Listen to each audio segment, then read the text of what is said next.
महाराष्ट्र में 5 साल पहले हुए विधानसभा चुनाव में कांग्रेस को चूका हुआ मान लिया गया था। पार्टी चौथे नंबर पर पहुंच गई थी और उसे राज्य विधानसभा में सिर्फ 15% सीट ही मिल पाई थी। लेकिन 5 साल बाद कांग्रेस ने पूरा खेल ही पलट कर रख दिया और इसके पीछे राहुल गांधी की भारत जोड़ो यात्रा और भारत जोड़ो न्याय यात्रा को सबसे बड़ा योगदान माना जा रहा है। राहुल गांधी की दोनों यात्राएं महाराष्ट्र से होकर निकली थी। भारत जोड़ो न्याय यात्रा का तो समापन ही मुंबई में हुआ था। यात्रा के जरिए महाराष्ट्र का बड़ा हिस्सा कवर किया गया था और इसके बाद से ही प्रदेश कांग्रेस में उत्साह दिखाई दिया और अब कांग्रेस की नजरें सीएम पद पर टिक गई हैं।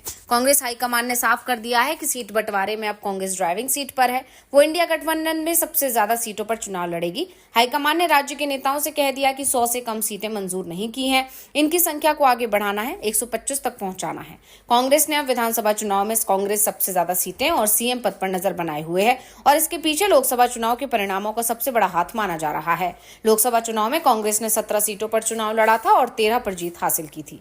वहीं साथी दल शिवसेना यूबीटी 21 पर चुनाव लड़के 9 सीटों पर विजयी रही, जबकि 10 सीटों पर मैदान में उतरी राष्ट्रवादी कांग्रेस पार्टी एसपी की 10 में से 8 सीटों पर जीत हुई थी। इनके अलावा सांगली से निर्दलीय सांसद विशाल प्रकाश बाबू पाटिल ने भी कांग्रेस को समर्थन दे दिया था। यानी कांग्रेस के पाले में 14 सांसद हैं तो उसके दोनों सहयोगियों के पास 17 सांसद।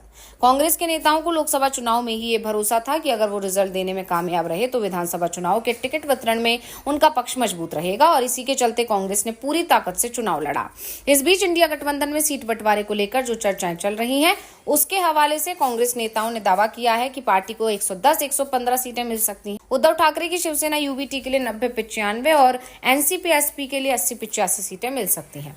हालांकि ये फाइनल आंकड़ा नहीं है, इसमें कुछ कम या ज्यादा हो सकता है, लेकिन ये साफ है कि कांग्रेस इस बार महाराष्ट्र में एनडीए को लीड करने वाली है। कांग्रेस की तरफ से गठबंधन के साथियों को बताया जाता रहा है कि चुनाव से पहले सीएम फेस का ऐलान नहीं किया जाएगा, लेकिन राज्य के नेता दूसरे संकेत दे रहे हैं। हाल ही में कांग्रेस विधायक दल के नेता बाला साहेब थोराट ने कहा था कि अगला सीएम कांग्रेस से होगा। वहीं नागपुर में एक कार्यक्रम के दौरान प्रदेश अध्यक्ष नाना पटोले को कई नेताओं की तरफ से राज्य का अगला सीएम बताया गया।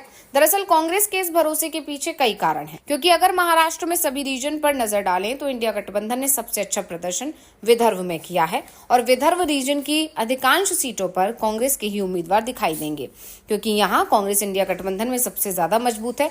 तो दूसरी तरफ मुंबई ठाणे रीजन में जबरदस्त टक्कर दिखाई दी है और इस रीजन में उद्धव ठाकरे गुट को ज्यादा सीट मिलेंगी। ऐसे में जहां कांग्रेस लीड लेती दिख रही है, वहीं उद्धव गुट मुश्किल में है और ये पहले ही कहा जा रहा है कि इस बार इंडिया गठबंधन को बहुमत मिलेगा और इंडिया गठबंधन में ये साफ कर दिया गया है कि जिसके पास ज्यादा सीट होंगी सीएम उसी का होगा। यानी कांग्रेस को इस बार अपना सीएम बनता दिखाई दे रहा है और इसके पीछे राहुल गांधी की भारत जोड़ो यात्राओं को माना जा रहा है। तो दूसरी तरफ ये भी कहा जा रहा है कि जब चुनाव में राहुल गांधी महाराष्ट्र पहुंचेंगे तो इसका भी असर दिखाई देगा और बीजेपी इसी के चलते पहले से ही घबराई हुई है।